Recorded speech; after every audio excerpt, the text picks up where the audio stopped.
Hello friends, welcome back to my YouTube channel Dawani classes. जो हमारी आज की वीडियो है वो रहेगी बायोलॉजी सेक्शन पर, जिसमें जूलॉजी एंड बॉटनी दोनों के क्वेश्चंस होंगे। और ये वीडियो जो एचपीटेट मेडिकल की प्रिपरेशन कर रहे हैं उनके लिए हेल्पफुल रहेगी। ओके, तो चलिए स्टार्ट करते हैं हम सबसे पहले क्वेश्चन नंबर 1 के साथ।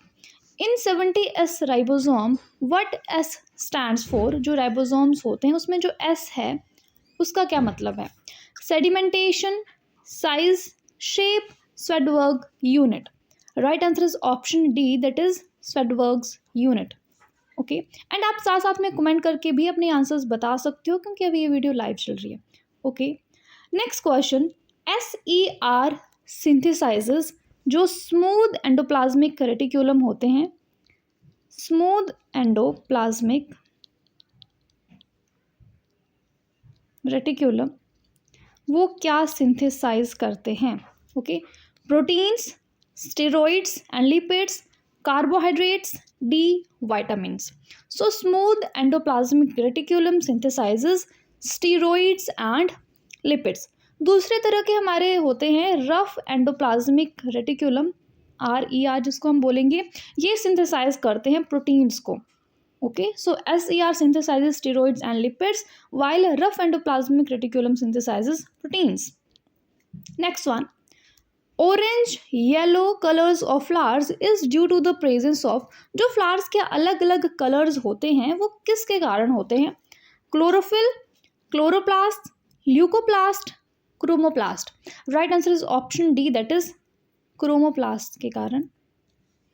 Next one, lysosomes are called as digestive bags because of the presence of. हम सभी को पता है कि जो लाइसोसोम्स होते हैं उनको डाइजेस्टिव बैग्स कहा जाता है, बट किस एक्टिविटी की वजह से उन्हें डाइजेस्टिव बैग्स कहा जाता है?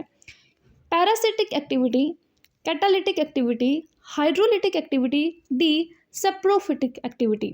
Right answer is option C, that is hydrolytic activity.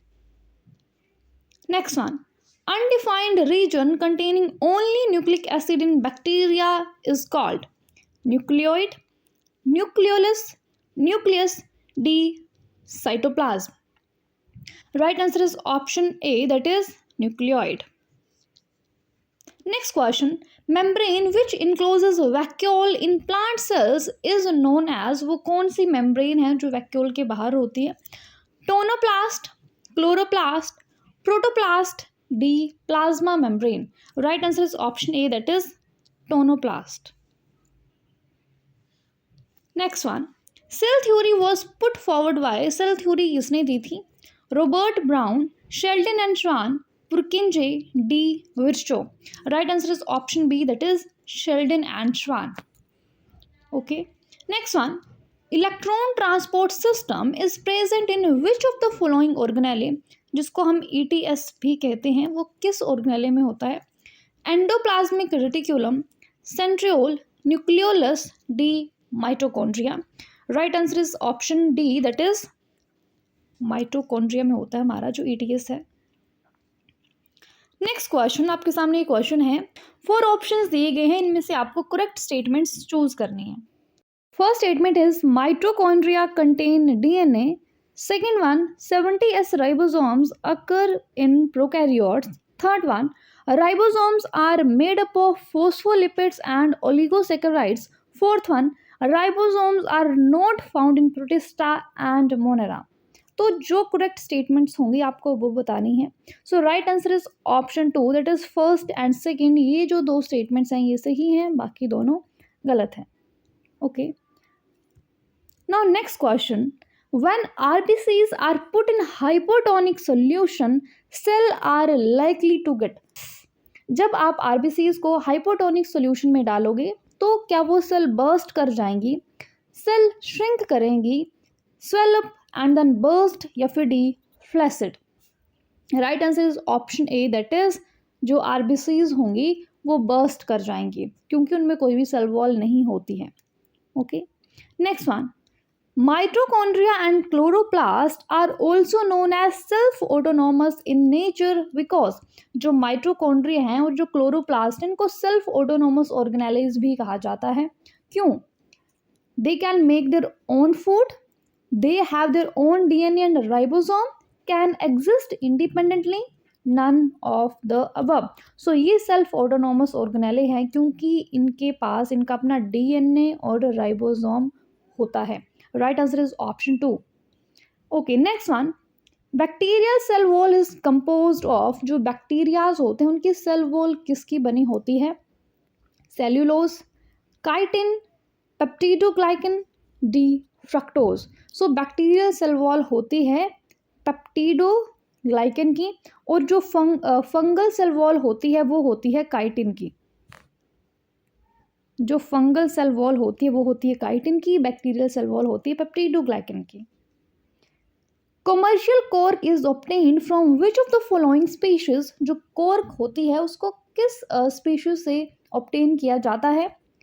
Berberis, Betula, Salix, Quercus. So right answer is option D, that is Quercus suber, SUBER। तो ये स्पीशीज है जिससे कमर्शियल कॉर्क ऑब्टेन होता है, कॉर्क ऑक्ट्री है ये। Okay, next one, bones are obtained from the cells called chondroclast, osteoclast, chondroblast, D osteoblast. Right answer is option D, that is osteoblast. Vessels are absent in, जो xylem vessels होती हैं वो किन में absent होती हैं? जिम्नोस्पर्म्स में, angiosperms में, डाइकॉट्स में, मोनोकॉट्स में। सो मोस्टली जितने भी जिम्नोस्पर्म्स होते हैं उनमें वेसल्स एब्सेंट होती हैं। Option A is the right answer. Striated muscles are found in which of the following parts? जो striated muscles होते हैं वो किन पार्ट में प्रेजेंट हो सकते हैं? Lungs, walls of bronchi, leg muscles, gall bladder. So जो striated muscles होते हैं ये voluntary muscles होते हैं और ये leg muscles में प्रेजेंट होते हैं। Option C. Bulliform cells are present in, bulliform cells कहाँ पर प्रेजेंट होते हैं? Lower dermis of monocot leaves, upper dermis of monocot leaves, dicot stem, upper epidermis of dicot leaves. So जो bulliform cells होते हैं वो upper dermis of monocot leaves में present होते हैं। Autotrophic mode of nutrition requires, दो तरह के मोड ऑफ न्यूट्रिशन है हमारे, ऑटोट्रॉपिक और हेटेरोट्रॉफिक। जो ऑटोट्रॉफिक मोड है उसके लिए क्या क्या चाहिए होता है? Carbon dioxide and water, sunlight, chlorophyll, all of these. So ये सब चाहिए होता है for autotrophic nutrition. Which gland releases hydrochloric acid and pepsin in stomach? Pancreas, liver, salivary glands, gastric glands. Right answer is option D, that is gastric glands. Okay, next question. Basic unit of kidney is, बहुत easy question है। Kidney की basic unit क्या है? Neuron, nephron, capillaries, none of these.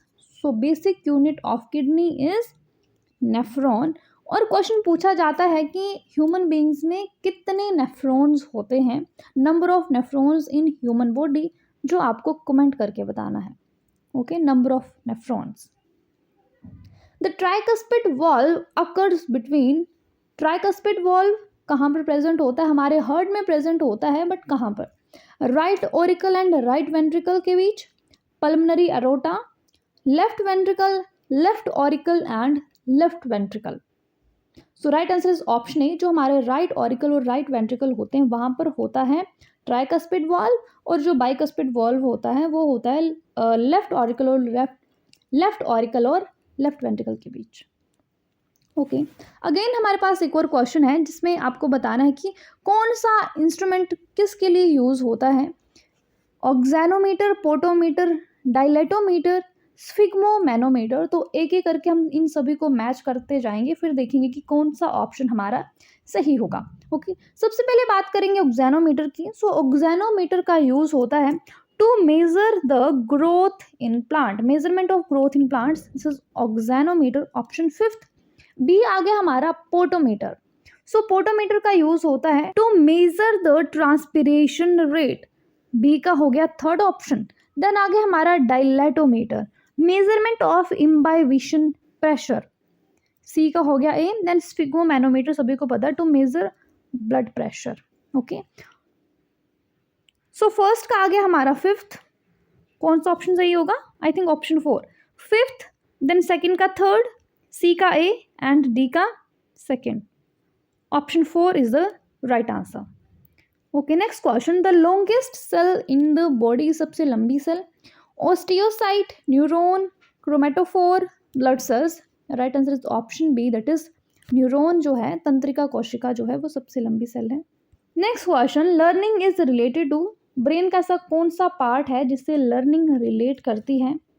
Cerebrum, cerebellum, pituitary gland, spinal cord. Right answer is option A, that is cerebrum. Okay, now next question. Voluntary movements in human beings are controlled by cerebrum, cerebellum, pons, medulla oblongata. Right answer is option A, that is cerebrum control करता है जो भी voluntary movements होती हैं हमारी उनको. Endocrine glands put their secretion directly into ducts, blood, both A and B, D, none of these. Right answer is option B, that is blood. एड्रीनैलिन causes, जो एड्रीनैलिन होता है वो क्या कॉज करता है? क्या उससे हार्ट बीट इंक्रीज हो जाती है, डिक्रीज होगी, कोई भी चेंज नहीं आएगा, या फिर D none of these. So adrenaline causes increase in heartbeat. Okay, option A is the right answer. The study of fossils is known as botany, zoology, paleontology, none of these. बहुत ही easy question है. Fossils की study को कहा जाता है paleontology. Option C is the right answer. Theory of evolution that was supported by Lamarck named as. Lamarck ने जो थ्योरी दी इवोल्यूशन के लिए, उस थ्योरी को क्या नाम दिया गया? Mutation theory, inheritance of acquired characters, natural selection, D, none of these. Right answer is option B, inheritance of acquired characters. Next one, transfer of genes from one gene pool to another is called speciation, genetic drift, gene flow, mutation. Right answer is option C, that is gene flow. So guys, that's all for now. आज की video में बस इतना ही. Video कैसी लगी comment section में comment करके बता सकते हो. आगे आपको किस टॉपिक पर वीडियो चाहिए आप ये भी कमेंट कर सकते हो. So thank you so much for watching. Bye bye, take care.